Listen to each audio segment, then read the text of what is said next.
Hola, ¿cómo les va? Están escuchando El Ojo de Diotima, una mirada puesta en los matices de la literatura porque amamos el debate y el gris.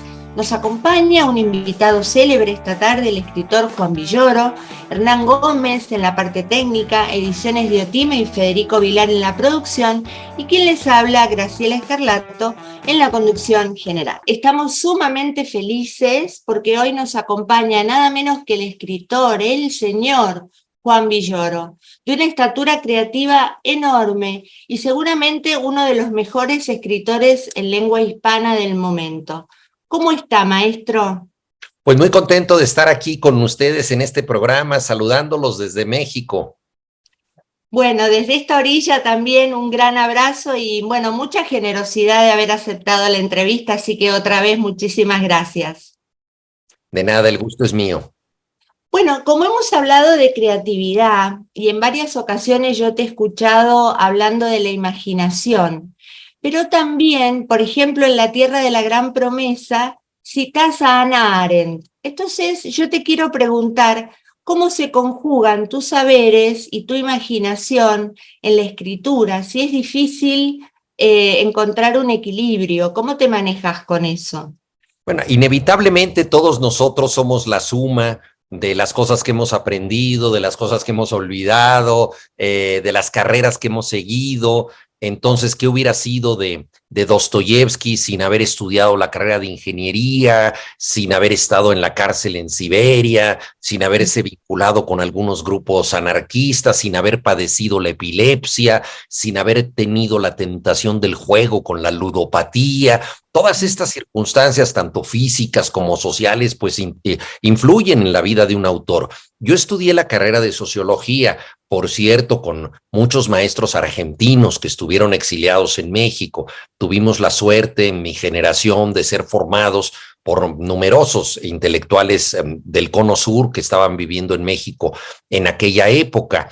De hecho, mi director de tesis fue un profesor argentino, Federico Nevia, que había estado en Harvard, una persona maravillosa. Entonces, el hecho de haber estudiado sociología, de interesarme en el periodismo, también de participar como militante en ciertas causas sociales, pues obviamente me han dado una referencia o una cercanía con el contexto social, pero al mismo tiempo he tratado a través de los cuentos, las novelas, los libros para niños, de ser fiel a la imaginación, a esa libertad de lo que no está en la realidad. Entonces supongo que soy un cóctel, una mezcla de las dos cosas, ¿no? De la realidad que me rodea, de la circunstancia en la que yo he vivido y del deseo de encontrar mundos alternos a través de la literatura.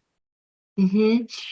Bueno, relacionado con eso, dijiste en una oportunidad que un escritor es un testigo y lo es ciertamente tu personaje, Julio Valdivieso.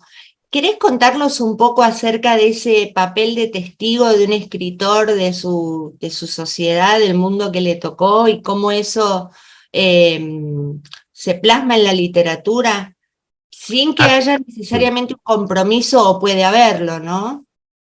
sí, a mí me interesa mucho la manera en que nosotros registramos los hechos, porque al hacerlo no podemos ser indiferentes a lo que llevamos dentro. Todos nosotros tenemos ciertas prenociones, prejuicios, circunstancias que determinan la forma en que nos acercamos a la realidad. No todos vemos lo mismo. Entonces, ser testigo es complicado. En un sentido jurídico, en los tribunales, cuando alguien aparece como testigo, tiene que cumplir con ciertos requisitos. Por ejemplo, no puede ser un familiar próximo de alguien que está siendo inculpado, porque entonces esos lazos de sangre podrían influir en su declaración. Si se trata de una persona que usa anteojos en el momento de los hechos, tiene que haberlos tenido puestos para poder ver las cosas, no puede haber estado borracho o drogado en ese momento. En fin, hay una serie de circunstancias que hacen que objetivamente alguien califique como un testigo válido. Pero en nuestra vida cotidiana y en la literatura es mucho más difícil saber ¿quién puede realmente rendir testimonio? Porque todos nosotros estamos influidos por estos movimientos internos que tenemos. Entonces, en mi novela El Testigo, justamente yo quería plantear la circunstancia de alguien que ha estado mucho tiempo fuera de su país. Eso es raro para los mexicanos, pero en este caso se ha cumplido. Es un mexicano, Julio Valdivieso, que ya mencionaste tú, lleva más de 20 años dando clases de literatura fuera de México. Regresa y se encuentra con un momento raro, porque es esa etapa en la que por primera vez en 71 años el partido que siempre había gobernado, el PRI, ha perdido las elecciones. Entonces se encuentra con un país un tanto improvisado, donde las cosas cambian, pero curiosamente el partido que ha ganado es un partido conservador. Entonces las cosas están cambiando, pero un poco hacia atrás, hacia el pasado, hacia un México católico del que ya no se hablaba, hacia una etapa previa a la Revolución Mexicana que ocurrió a principios del siglo XX.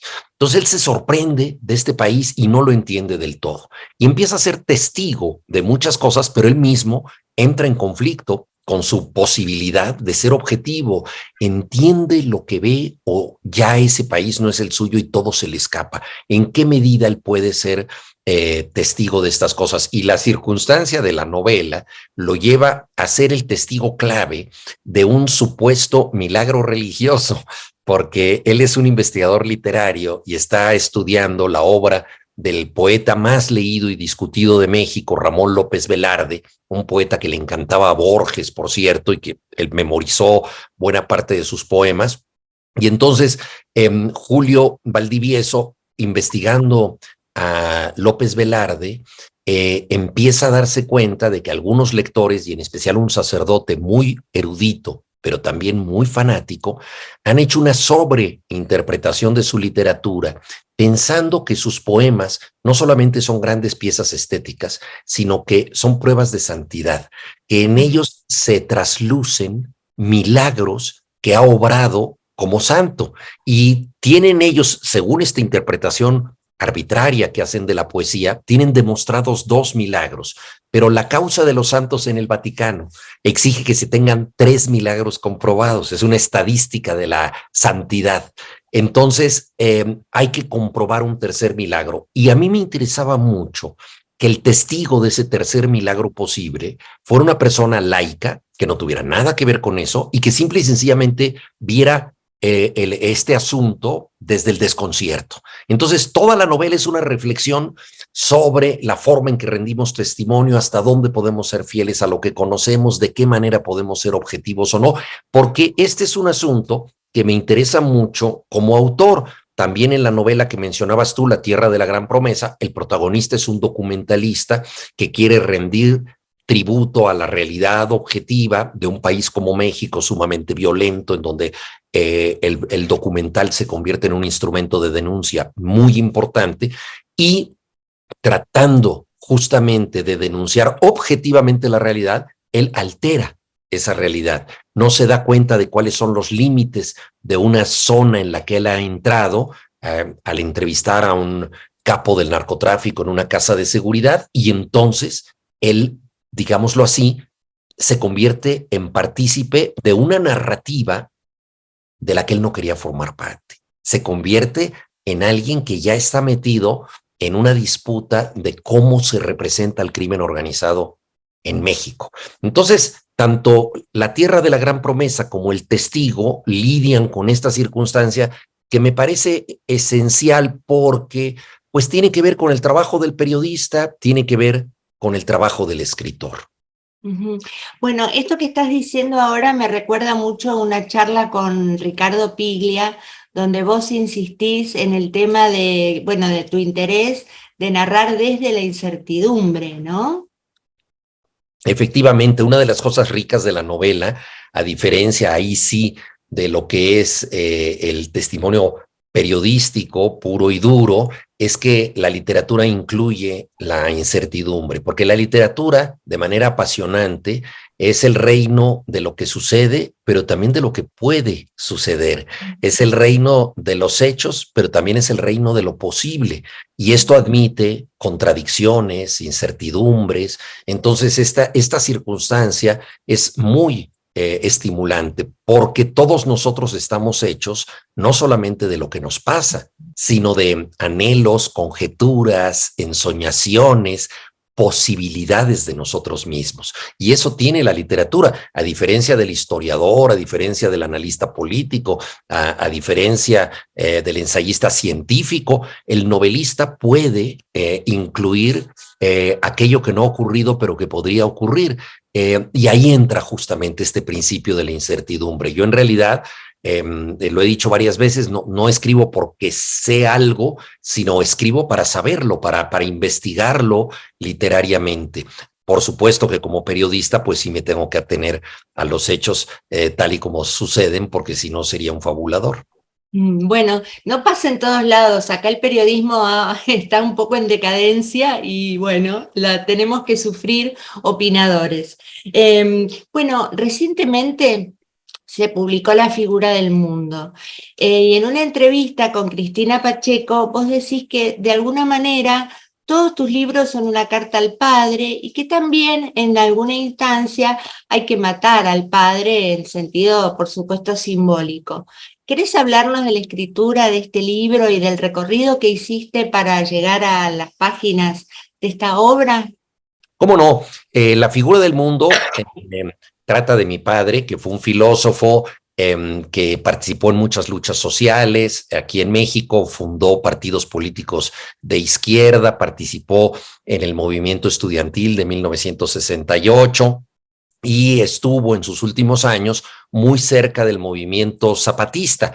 Entonces yo quería hacer un libro que fuera, por un lado, un retrato de este México de la segunda mitad del siglo XX, en sus luchas sociales desde la izquierda, en preocupaciones intelectuales fuertes y que tocara temas que no solo tienen que ver con mi padre, como por ejemplo el exilio. Mi padre nació en Barcelona, se crió en Bélgica y llegó a los 18, 19 años a vivir a México. Fue su tercer país, digámoslo así. Entonces él se volvió esforzadamente mexicano. Él tuvo que construir un sentido de la pertenencia. Entonces quería yo hablar también de eso, de la identidad. Todos estos son temas generales, pero quería vincular estas circunstancias que pueden ser de interés general, o sea, los movimientos indígenas, el movimiento estudiantil, el exilio, el concepto de identidad, con circunstancias muy particulares en la vida de mi padre. Y eso era un gran desafío, porque él era una persona que era muy bueno para las teorías, pero muy malo para las anécdotas. Él hubiera preferido tener una biografía sin vida, una biografía hecha de lecturas y de pensamientos. Era en ese sentido un filósofo paradigmático, porque la verdad es que los grandes de la filosofía han sido personas que se han aislado del mundo, misántropos ejemplares que han repudiado a los demás para poder estar a solas, que es el sitio donde se puede pensar. Entonces mi padre tenía estas características, entonces lo complicado era justamente vincular estas circunstancias de su vida pública con esa vida privada que yo como su hijo, teóricamente, debería conocer, pero él mismo nos ocultó muchas cosas. Entonces, este libro parte de un deseo de investigar a mi padre, de conocerlo a partir de testimonios de gentes y de ver que ciertas anécdotas que yo había pasado por alto o que no eran significativas, eran claves emocionales de lo que él hacía a nivel público. Ahí estaba el sustrato secreto de sus ideas, ¿no? Y entonces fue lo que traté de captar en este libro, La figura del mundo. Es un libro de testimonios y esto me lleva a la pregunta siguiente, porque en una entrevista, en un estudio en el que escribió Masoliver Ródenas, él dijo, hablando de tu escritura, que frecuenta varios géneros, la novela, la crónica, el ensayo, el cuento, sin jerarquizar uno sobre el otro, y que incluso hay como una mixtura de géneros. Yo no sé si es pertinente esta pregunta, pero yo te quería preguntar si en tu juventud tenías una posición tomada a favor de, digamos, en el sentido muy amplio, una contracultura o a favor de lo popular. Sí, por supuesto, yo creo que te reconoces en esas tradiciones. Totalmente, totalmente. Fíjate que mi padre tenía una biblioteca, nunca demasiado grande, pero sí bastante importante en la medida en que era una biblioteca especializada en temas de filosofía y de historia. Por otro lado, mi madre tenía una buena biblioteca en temas de psicología, porque ella se dedicó al psicoanálisis. Y naturalmente, cuando yo era niño, ninguno de estos libros me interpelaba. En aquella época no era muy común que hubiera historias para niños ilustradas, no había esta tradición que afortunadamente hoy tenemos de leerle cuentos a los niños. Mi padre me contaba alguna historia, pero entonces me contaba un pasaje de la Odisea o me contaba la guerra de las Termópilas, no me contaba algo propiamente para niños, ¿no? Él había traducido por cuestiones de necesidad económica en alguna época una de las muchas versiones que se han publicado del Principito, y sin embargo, a pesar de que él había traducido, jamás me la dio a leer. Yo me enteré muchos años después por un investigador literario que, hurgando en los archivos de un periódico, encontró esta traducción publicada en fascículos de mi padre. Entonces, mi relación con los libros era algo osca. Me parecían cosas aburridas, dignas de los adultos, que no tenían que ver conmigo ni con mi experiencia. Entré a la literatura, digámoslo así, por la ventana, no por la puerta principal, porque un amigo del barrio me recomendó una novela contracultural de perfil de José Agustín, un escritor mexicano que cumplió en nosotros el expediente tipo Salinger, es decir, el escritor que hablaba con un punto de vista juvenil, que desplazaba la importancia de los hechos a la contracultura del momento. Entonces me identifiqué plenamente con este autor. Me interesaba mucho el rock, me gustaban mucho los cómics, el gran director de teatro que a mí me cautivó en la adolescencia era Alejandro Jodorowsky, que fue un grandísimo intérprete de los clásicos modernos del teatro. Puso obras maravillosamente interpretadas de Ionesco, de Strindberg, de muchos autores, pero luego derivó hacia la contracultura. Entonces era también uno de nuestros modelos. Entonces, mi acceso a la cultura entró, digámoslo así, en contacto con esta zona más bien rebelde, esta zona de los revoltosos, de los que no eran muy formales, lo cual me parecía muy atractivo porque el mundo de mi padre me parecía demasiado canónico, demasiado clásico, una vida dedicada a subir en el escalafón universitario, y eso no me gustaba, ¿no? Entonces, obviamente yo pasé por toda esta etapa como de estar en pugna con mi padre para distinguirme un poco de él, cosa que con los años, pues desde luego se fue apagando porque era totalmente innecesaria. Claro. Bueno, no sé, Federico, vos qué le querés preguntar. ¿Tenés alguna consulta para hacerle a Juan? Eh, sí, no sé si me escucha bien, maestro. Es un gusto saludarlo, en principio.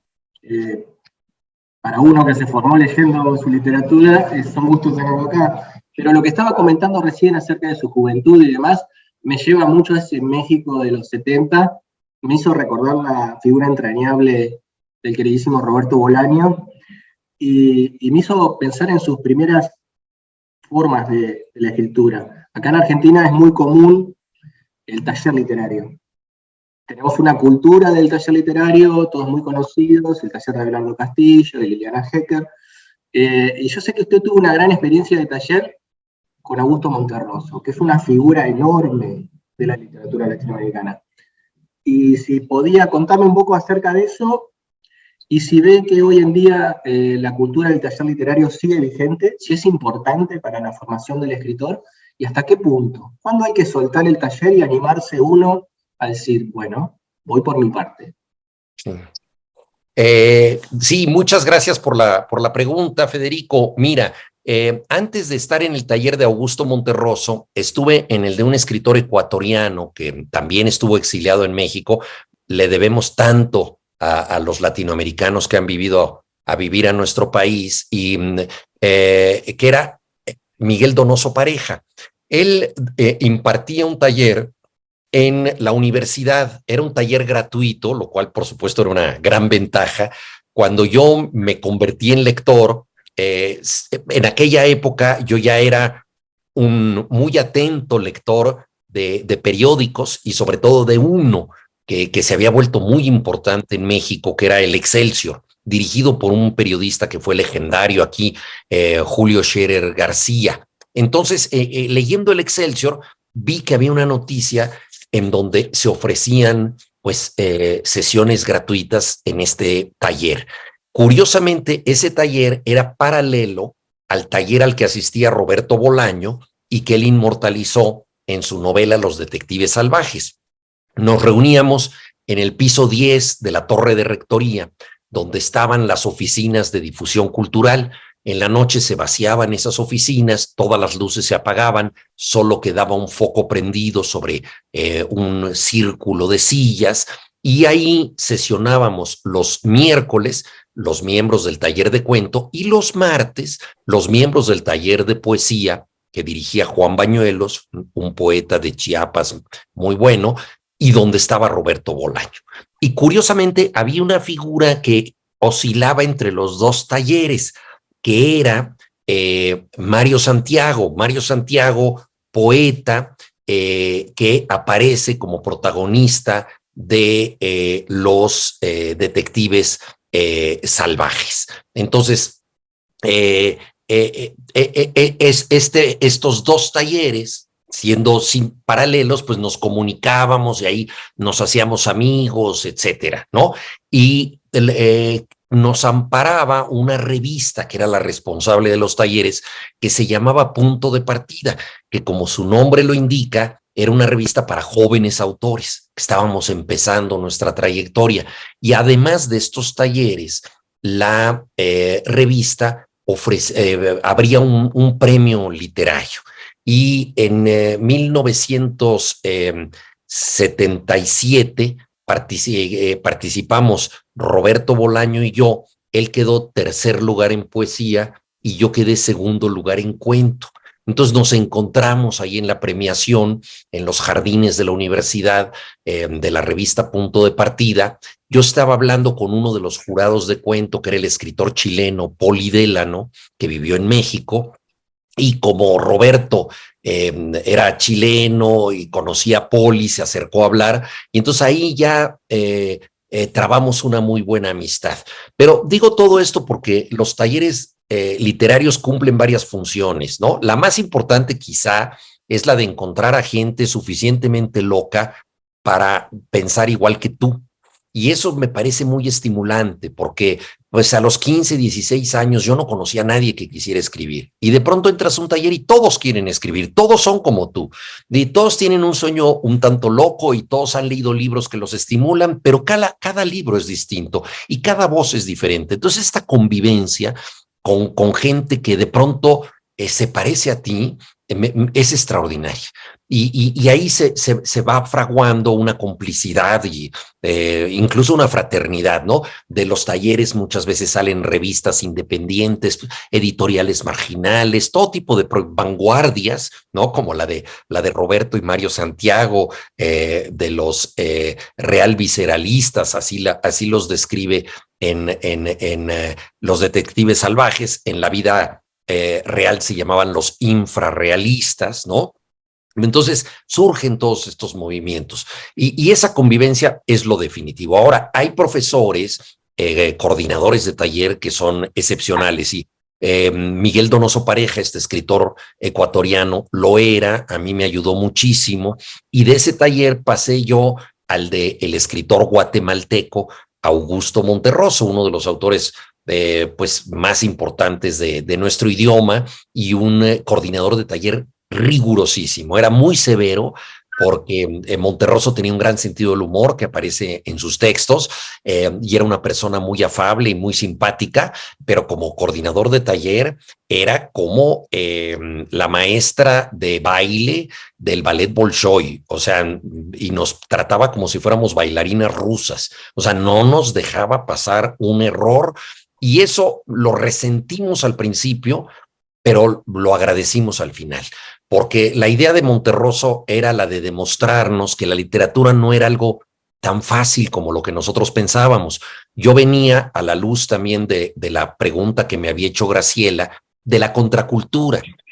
Y uno de los registros más conocidos de la contracultura es el de poner todo en duda. Entonces, la contracultura es fácilmente vanguardista, es fácilmente informal y fácilmente rupturista. Con todo esto, no estoy diciendo que se equivoque, sino que estoy diciendo que quizá con demasiado entusiasmo acepta formas que no son las establecidas. Y al hacerlo, pues muchas veces elimina el rigor y elimina la disciplina, elimina realmente ciertas claves del oficio. Entonces, como veníamos muchos de nosotros de este impulso de búfalos contraculturales, Monterroso nos dijo, a ver, un momento, para escribir se necesita mucho más de lo que ustedes creen, y entonces la literatura que nos parecía algo asequible se convirtió en un horizonte más lejano, pero sin duda más valioso.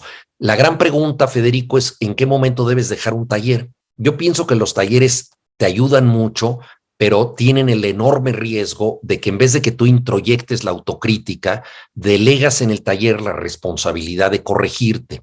Entonces, en muchas ocasiones sucede que tú dices, bueno, esto que hice no sé si está bien, no sé si está mal, pero ya el miércoles voy al taller y me van a decir, y a ver qué pasa, ¿no? Entonces te acostumbras a que la mirada ajena es la que determina lo que tú haces.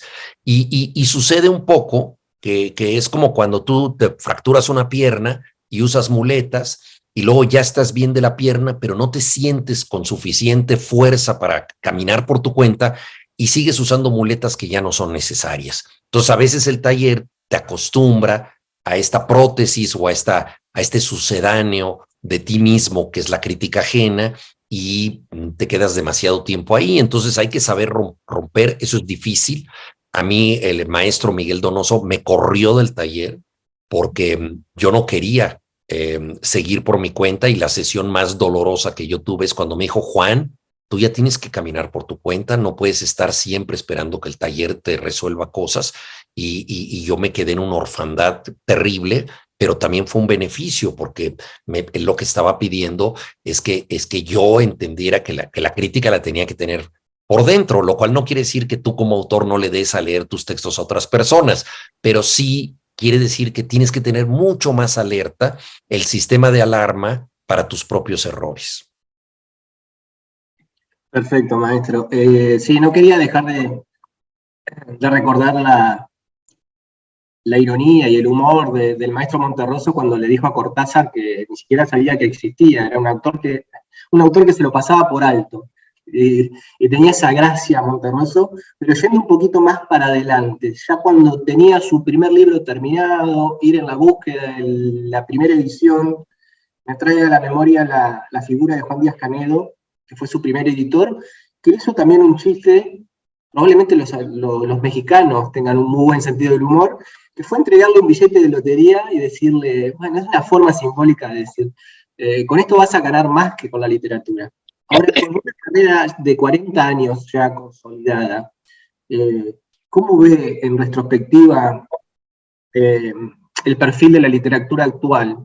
Que va más por el lado de la novela, la figura del cuento ha quedado como relegada, todas las editoriales en búsqueda de la novela que sea el bestseller, y el cuento siempre un poquito más atrás, teniendo en cuenta, ¿no?, que su primer libro, La Noche Navegable, fue un libro de cuentos. No, la tradición latinoamericana del cuento es poderosísima, ¿no? Si pensamos en la antología del cuento fantástico de Silvina Ocampo, Bioy Casares y Borges, si pensamos en los cuentos de Cortázar, de Horacio Quiroga, Felisberto Hernández, incluso en autores que no solo son cuentistas, o no principalmente son cuentistas, como Juan Carlos Onetti, que tienen unos cuentos formidables. Juan Rulfo tiene 2 libros reales, porque tiene otros armados a partir de textos fragmentarios, pero tiene en esencia 2 libros fundamentales. Uno es de cuentos y otro es una novela. Entonces nuestra tradición está hecha del cuento, ¿no? Desgraciadamente las editoriales le dan más importancia al género de la novela, porque asumen que es más comercial. Y una de las tragedias del mundo editorial contemporáneo es la gran concentración de editoriales en un solo grupo. Que realmente la industria editorial ha demostrado todas las profecías de Marx, o sea, la concentración del capital y la necesidad de que el capital se reproduzca de manera salvaje a sí mismo, es lo que ha determinado la industria editorial, en donde van comprando editoriales y uno no sabe a dónde quieren llegar.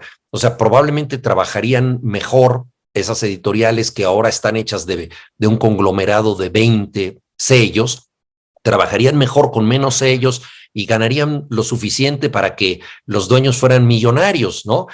Pero la misma dinámica de la editorial entendida como negocio obliga a sacar del mercado a las otras editoriales, generalmente más pequeñas, y a seguir aglutinando. Esto ha hecho algo que me parece terrible, y es que antes tú tenías, por decir algo, ante 5 o 6 sellos editoriales distintos, tenías 5 o 6 criterios posibles que podían aceptar tu trabajo. Cuando yo llegué a la editorial Joaquín Mortiz, teniendo 20 años, 21 años, con mi primer libro, La Noche Navegable, ese editorial a mí me encantaba, pero hoy en día ese editorial está dentro de el inmenso grupo Planeta. Por lo tanto, el criterio que originalmente se establecía para seleccionar libros ahí, ahora es un criterio corporativo general, porque la misma oficina decide sobre 5, 6 o 7 sellos, ¿no? Con lo cual se ha perdido la diversidad, la diversidad y la posibilidad de publicar en otros lugares. Entonces, todo esto es muy grave, es una situación que yo creo que atenta contra la pluralidad de las búsquedas. Hay, por supuesto, editoriales independientes en Argentina, hay sellos pequeños, yo he publicado con algunos de ellos que son muy significativos, ¿no? Y que están haciendo un trabajo que creo que es encomiable, pero que difícilmente pueden competir con los grandes grupos, que en esencia son 2 hoy en día en nuestro idioma, que están en manos además de liderazgos españoles, lo cual es también particularmente grave, porque obviamente ellos le pagan mucho más a los autores españoles, por lo tanto tienen que recuperar esa inversión, no solo en territorio español, sino en territorio latinoamericano. Entonces apuestan mucho más por los autores peninsulares que por los del resto del idioma. En fin, es una situación lamentable, y pues bueno, tenemos que vivir con eso y tratar de irla sorteando, y si se puede apoyar sellos independientes. Yo aquí en México publico con un editorial que se llama Almadía, en Argentina he publicado con Vinilo, he publicado con Interzona, con Marea, con distintos sellos que son independientes y que me parece que vale la pena defender. Juan, yo quería hablar un poquito de tu compromiso social en la escritura y preguntarte cómo es el trabajo del escritor que quiere mostrar en la literatura, pero sin bajar líneas, sin volverse de alguna manera autoritario afirmando determinadas verdades. Entonces, ahí hay como, me parece, un conflicto entre lo que uno siente y lo que uno piensa, y cómo puede ser dicho, cómo trabajar entonces en ese campo cuando se tiene un compromiso político. Sí, yo creo que hay una actitud que puede ser paternalista, que es la de darle voz a quienes no la tienen, de hablar en nombre de, ¿no? Yo creo que eso es bastante peligroso, porque realmente estás asumiendo una función que no te corresponde. Pero también la literatura puede incluir, a modo de acompañamiento, otras voces. O sea, podemos dejar permear nuestra escritura por voces ajenas. Podemos nosotros ser testigos de lo que sucede y tratar de traslucirlo sin que tengamos nosotros una opinión autoritaria sobre eso. Yo en lo personal he tratado sobre todo de mantener un relativo activismo. Tampoco me considero una persona que esté dedicada en cuerpo y alma a eso, pero he hecho algunas cosas al respecto que tienen que ver con la transformación directa o el intento de transformar de manera directa nuestra realidad. Entonces, creo que es bastante sano que el autor no necesariamente piense que es desde su escritura como cambia el mundo. Yo creo que, y ese es uno de los temas también del libro sobre mi padre, porque él, que era filósofo, de pronto se encontró con los límites de su propio oficio y con la posibilidad también de que su oficio, la filosofía, se convirtiera en una forma de dominación y de hegemonía, porque periódicamente los distintos gobiernos apelan a los filósofos para tener ideas y para crear discursos que acaban siendo discursos distorsionadores de la realidad y que contribuyen a una nueva forma de dominación. Entonces él dijo, ¿cómo me libero de esto? ¿No?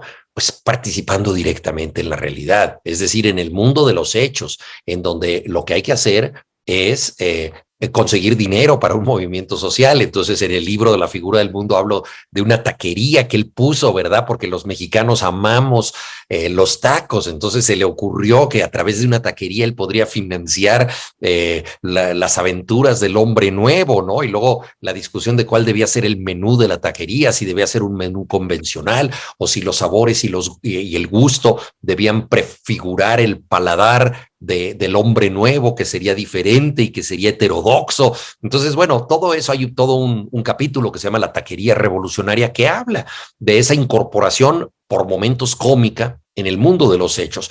Pero yo mismo pues he tratado de hacer algo parecido, es decir, de estar cerca del movimiento de los pueblos originarios. Entonces me involucré mucho con la candidatura a la presidencia de una candidata independiente proveniente de los pueblos indígenas, María de Jesús Patricio Martínez, conocida como Marichuy, que en el 2017 se inscribió para tratar de lograr una candidatura independiente a la presidencia. Como ella no contaba con un partido político, varios simpatizantes, teníamos que formar una asociación civil. Formalmente fuimos 5 personas las que teníamos que estar de responsables ante el Instituto Nacional Electoral, y yo fui una de esas 5 personas. Yo era vocal, digamos, del movimiento, y entonces pues luchamos de manera infructuosa, por cierto, para tratar de lograr que Marichuy participara en la contienda, algo muy difícil de conseguir porque se piden requisitos muy, muy complejos. Se pide 1 millón de firmas en al menos 17 estados de la República, pero las firmas no pueden ser manuales, tienen que ser firmas electrónicas que se consiguen en una app descargada en un teléfono de gama media. Ustedes se pueden imaginar lo complicado que es para los pueblos indígenas tener teléfonos de gama media, que cada uno de ellos cuesta 3 salarios mínimos, y además recabar firmas en lugares donde no hay conectividad. Entonces, el Instituto Nacional Electoral creó una estrategia electoral para Suecia, ¿no? No para México. Y entonces los indígenas pues no pudimos recabar estas firmas, fue imposible, ¿no? Pero la lucha sirvió para articular a distintos grupos indígenas, no fue en vano, etcétera. Entonces, bueno, ese es el tipo de cosas que yo hago, ¿no? El año pasado me tocó tener que tramitar 150 pasaportes para militantes zapatistas que fueron a Europa a luchar por los derechos de los pueblos originarios y establecer conexiones con grupos equivalentes que se están oponiendo a la construcción de aeropuertos, de proyectos desarrollistas, trenes, etcétera, que contaminan en Europa. Y entonces ahí pues yo estuve en este trabajo, si se quiere, de burocracia radical, de conseguir papeles para gente que no los tiene, porque el pasaporte es el último trámite de alguien que previamente debe tener acta de nacimiento, registro de población y luego aspirar a un pasaporte. Pero no descubrimos, se sabe, pero nosotros constatamos que en el campo mexicano 1/3 parte no tiene derecho a la identidad, no tiene papeles. Entonces tuvimos que regularizar a gente sin papeles. Logramos hacerlo en parte porque formamos parte de un colectivo político con cierta presión y capacidad de influencia, pero para un campesino normal conseguir papeles en México es algo muy difícil. Entonces, pues esas son las tareas a las que yo me aboco de vez en cuando y con las que trato de hacer algo concreto, más allá de lo que yo puedo escribir. Bueno, volviendo un poquito a la conversación con Ricardo Piglia, hablas de un joven escritor de un libro llamado El llano en llamas, ¿no? Que sería rechazado en las grandes editoriales. Y yo te quería preguntar, porque nos escuchan sobre todo personas jóvenes que quieren llegar a ser escritores o escritores jóvenes, eh, ¿cuál sería el mejor camino para que un escritor que recién empieza, un joven escritor, pueda llegar a un editor? Tal vez un premio literario, los concursos sean una fuente de un escalón, digo, un primer escalón, o qué armas considerás que necesita, porque por ejemplo los agentes literarios no reciben autores que están escribiendo primeras novelas, ni hablar los editores grandes, los independientes sí, porque bueno, nosotros lo hacemos, pero ¿pensás que los premios literarios son una ayuda en este sentido? Mira, no hay recetas, ¿no? Realmente es muy complicado, ¿no? Y realmente la liebre salta por el lado más curioso, ¿no? Hay, por supuesto, tendencias, entonces hay autores, ahora, por ejemplo, está muy de moda las autoras jóvenes, que sobre todo que escriben de la violencia en México, esa es una tendencia, y hay algunas muy importantes que son muy buenas escritoras. Pero es como todas las tendencias, esto cambiará en algún momento y habrá otra. Claro, los premios pues pueden ser un aliciente. Yo creo que vale la pena entrar ahí. Yo en lo personal, pues quizá no soy una persona que pueda hacer grandes recomendaciones. Por ejemplo, yo no tengo agente literario, no, nunca he entrado en esto y me ha parecido que es una manipulación de la obra y que se especula en forma innecesaria con el trabajo del autor y se establece una mediación que no debería existir, pero probablemente me habría ido mejor si tuviera agente literario, entonces no lo sé, ¿no? Es complicado el camino. Yo creo que tarde o temprano la autora o el autor que tiene algo que decir impone su calidad, ¿no? Hay una frase de Henry Miller que a mí me gusta, que dice, el que es un gigante no puede ocultar su estatura. Y hoy en día, a pesar de que hay todos estos grupos que se han convertido en una especie de aduana difícil para la mayoría de los jóvenes escritores, yo creo que también es difícil que podamos ignorar buena escritura teniendo todos los accesos que tenemos en Internet y otras plataformas, ¿no? Entonces yo creo que tarde o temprano ese talento tiene que ser reconocido. Si eso es comercial o no, ya es otra pregunta, porque también yo reconozco autores, algunos de mi edad, por ejemplo, que son extraordinarios y que no han conseguido un público, que son autores realmente muy minoritarios, y otros autores que me parecen mucho más endebles y que sin embargo han conectado con un nicho importante, ¿no? Entonces la recepción de la obra es tan caprichosa.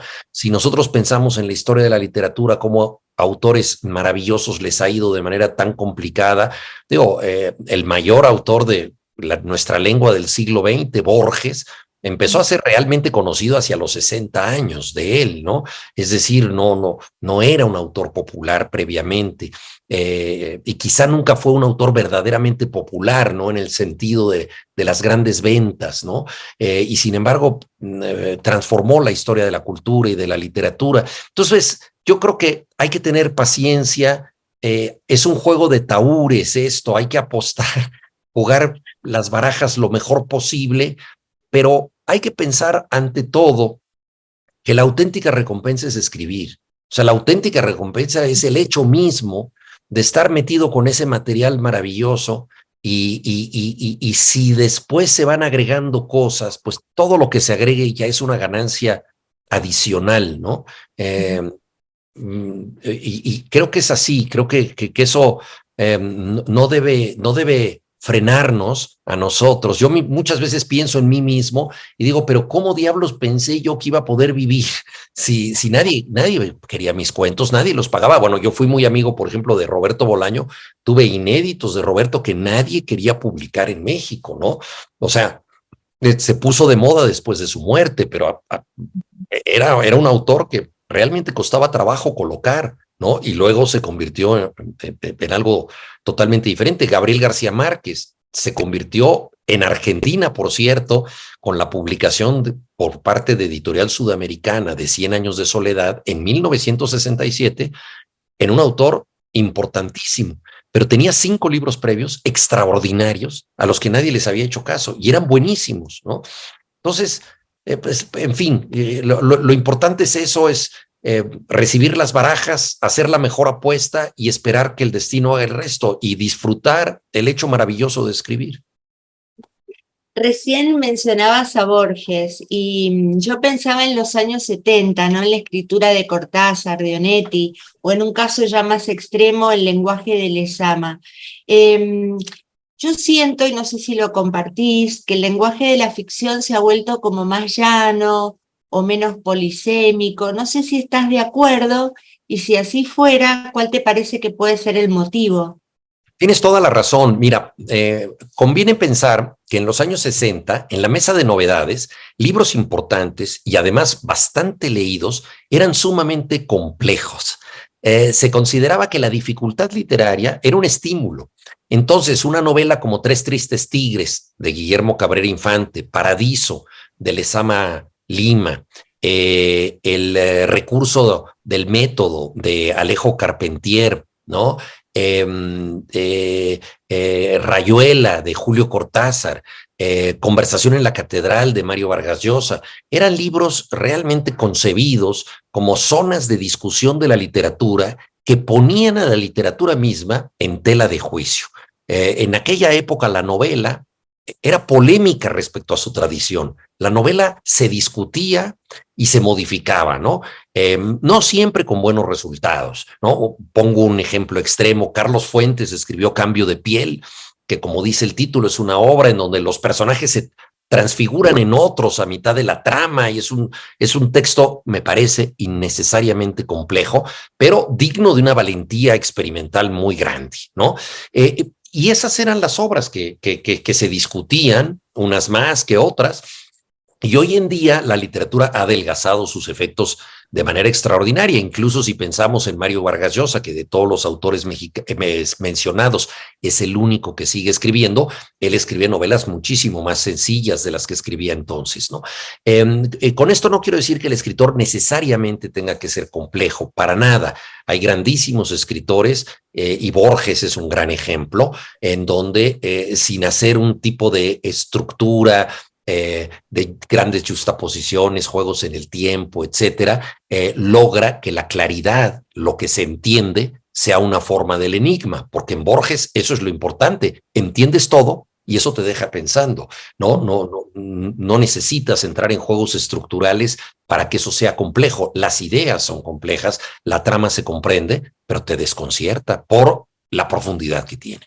Entonces, yo creo que ha habido grandes autores. A mí me gusta mucho la literatura de Calvino, de Bashevis-Singer, que son autores, digamos, de una superficie más ordenada y diáfana que los mencionados anteriormente. Yo me siento más cerca de ellos, pero que apelan a una profundidad y a una búsqueda fuerte de la literatura. ¿Qué ha pasado?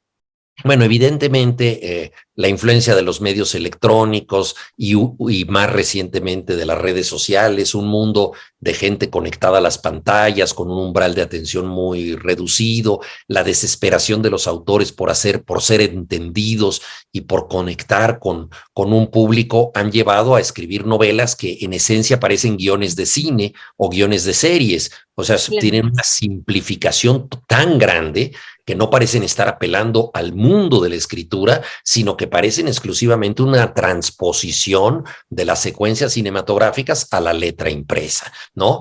Y eso pues es muy triste si se ha adelgazado mucho la literatura, se ha perdido el gusto por el lenguaje cuando que es el principal instrumento del autor, ¿no? El hecho de tener una tensión narrativa, y yo creo que la personalidad de cualquiera que escribe está no tanto en el tema, sino en los adjetivos y los adverbios, es decir, en el cómo, en la manera de escribir. Y esto lo notamos nosotros en los grandes escritores, que necesariamente son grandes estilistas, no abdican de su presencia ante el texto, sino que buscan decir en un lugar de la Mancha de cuyo nombre no quiero acordarme. O sea, postular las cosas de esa manera es ya jugar con las palabras. ¿Por qué no se quiere acordar de ese lugar de la Mancha? O sea, ya está creando una pequeña leyenda esa frase, ¿no? Entonces, quien juega con las palabras tiene un gusto estilístico, y eso sí, desgraciadamente, lo echo en falta en buena parte de la literatura contemporánea.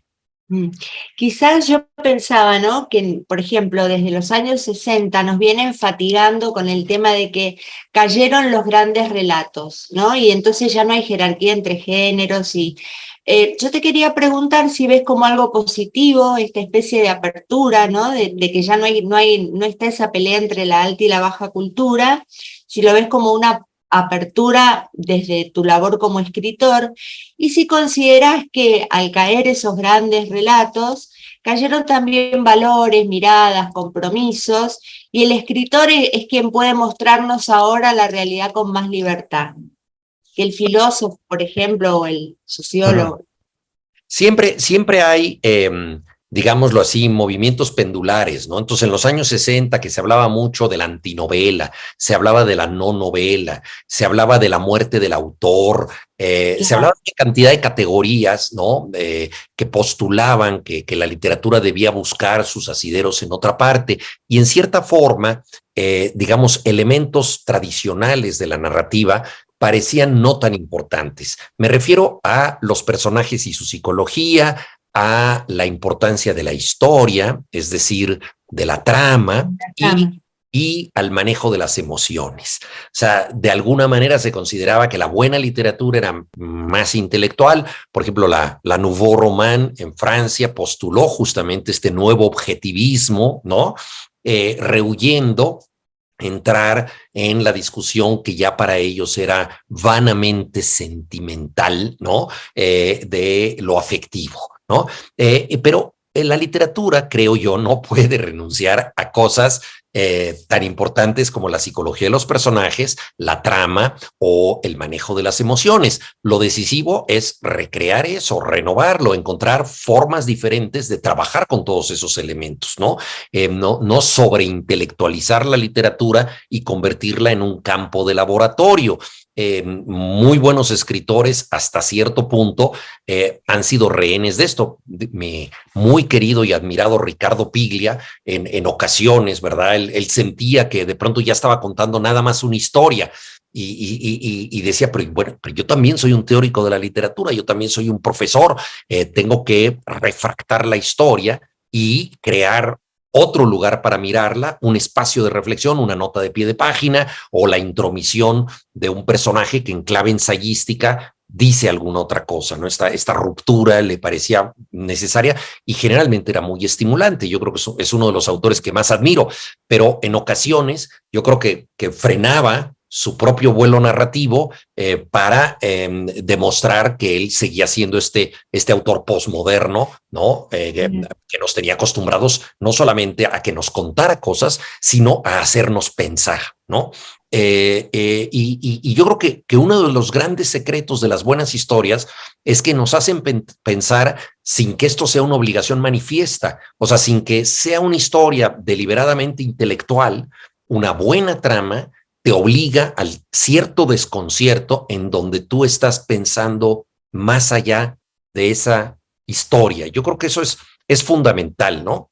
Un dramaturgo argentino que admiro mucho, Cartoon, dice que una obra de teatro debe ser capaz de sobrevolar la milanesa, y se refiere a que la gente sale del teatro, se va a comer su milanesa o su pizza, pero cuando la obra es buena, sigue pensando en la obra, la sigue discutiendo. Es decir, ya salió del teatro, pero la obra sobrevuela la milanesa que ya se está cenando. Es ese resplandor crepuscular, ¿no? Más allá de la puesta de sol, creo que es absolutamente esencial en la literatura, pero se puede lograr con los medios de la trama, de la psicología de los personajes y del manejo de las emociones, fórmulas canónicas que vienen desde la Odisea hasta nuestros días. Federico. Sí, yo no quería dejar de seguir un poquito más con el tema de las lecturas. Ya nos habló un poco de su lectura de juventud.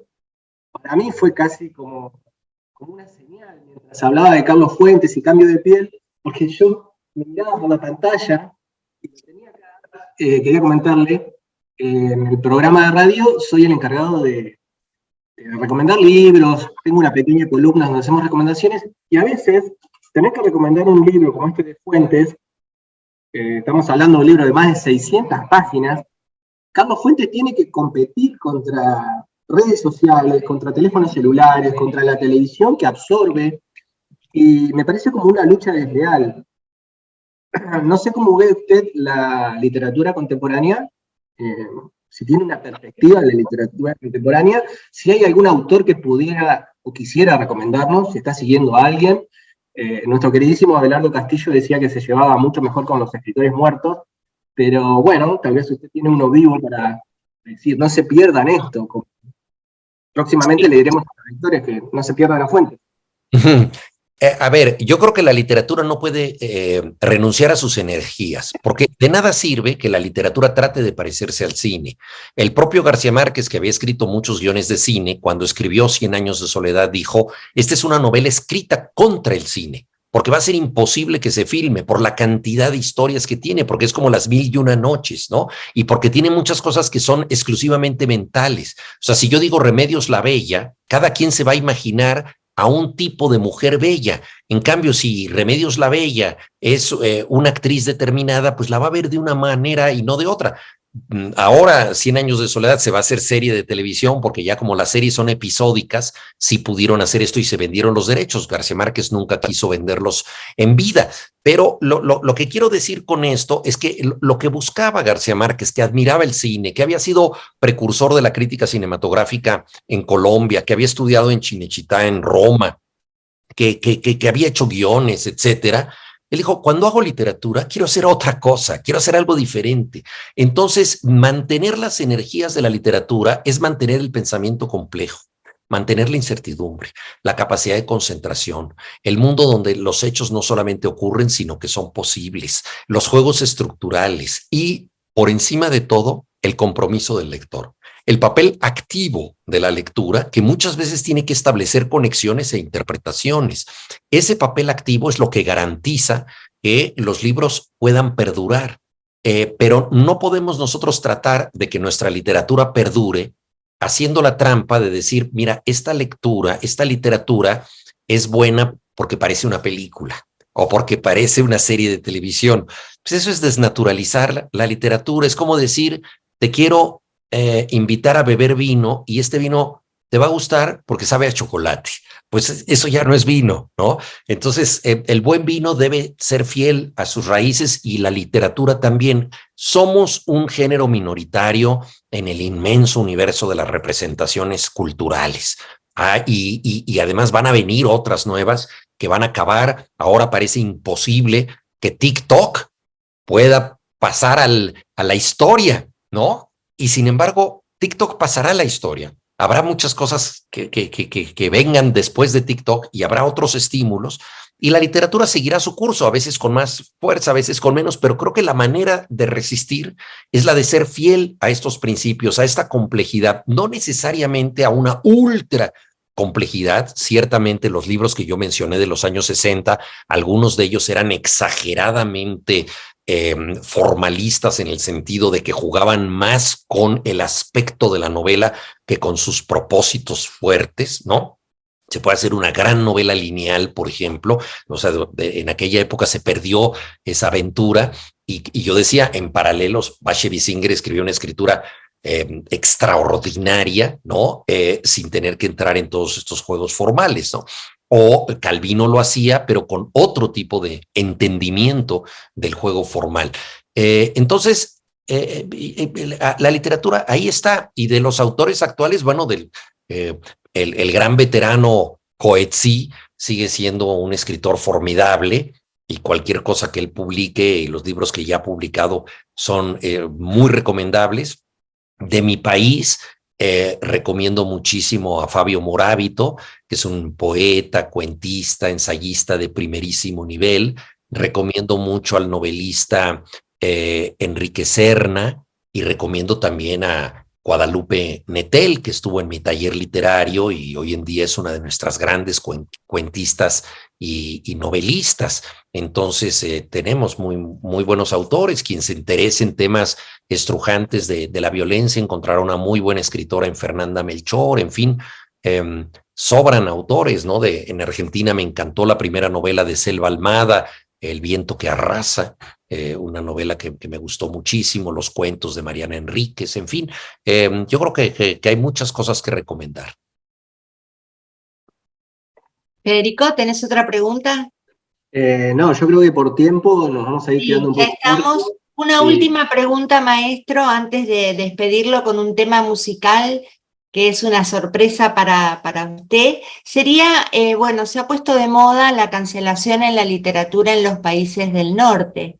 Entonces, la pregunta sería si ves que hay una corriente en contra, a favor de la corrección política en nuestros países, y como está pasando en la madre patria, muy entre comillas, finalmente llegará a Latinoamérica. Sí. Hay una confusión que tiene que ver con el hecho de que efectivamente hay muchas conductas que deben ser castigadas y deben ser castigadas porque ha habido una conducta improcedente en el área social, es decir, temas de acoso, temas de abuso que deben ser vinculados con tribunales y que no deben pasar por alto en un momento además en que especialmente las mujeres han vivido en una circunstancia sin justicia. Eso es gravísimo, pero al mismo tiempo se ha confundido el hecho de que estos cargos que deben ser sancionados en el orden de lo civil, se sancione a personas también en lo que han creado como autores. Y yo creo que una de las grandes conquistas de la modernidad, especialmente desde la Ilustración, es la autonomía de la obra literaria o la autonomía de la obra cultural. Un bicho horrendo puede producir magníficos poemas. Disfrutemos los poemas y condenemos al bicho, pero condenemos al bicho en el horizonte que le compete. Si es un criminal, que cumpla la condena que le corresponde en el tribunal, pero no lo asociemos con su propia obra ni cancelemos la obra que puede ser extraordinaria. La verdad es que la mayoría de los autores, o muchos de ellos, pues han sido personas poco ejemplares y sin embargo una paradoja del arte es que una persona poco ejemplar puede crear una obra profundamente edificante y también necesaria para nosotros. Pues les agradezco muchísimo la oportunidad de haber dialogado tanto tiempo. Bueno, muchísimas gracias a vos, fuiste sumamente generoso y hemos elegido para despedirte un tema de Leonard Cohen, que sabemos que es uno de tus favoritos, que se llama Suzanne. Muchas gracias, canción maravillosa. Gracias a usted, maestro. Gracias, enormes.